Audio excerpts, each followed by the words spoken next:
بلقیس جان 30 سال عمر گرفته، بیا برای یه خواستگار برات پیدا کردم، بیا برای عروس.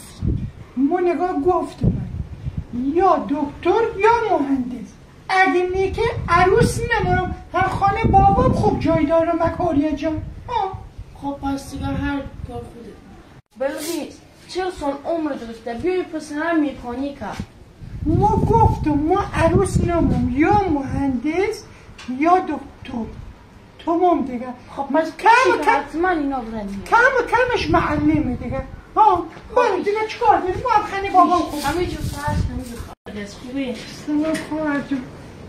کاریا جون خواستگار پیدا نکردی بریم؟ نه بلقیس جان، او زمان بخواه میگفتی دکتر مهندس، عکس تمام 10 تا کانال همسریابی پیشنهاد داده. نگاه هم هر که بود بکره یا نه قاچاقچی دوست عیب نداره، فقط شوهر بشه که بالا سر مو بشه اصلا هیچ مهم نیست، فقط شوهر بشه دیگه. یک زحمت بکشی.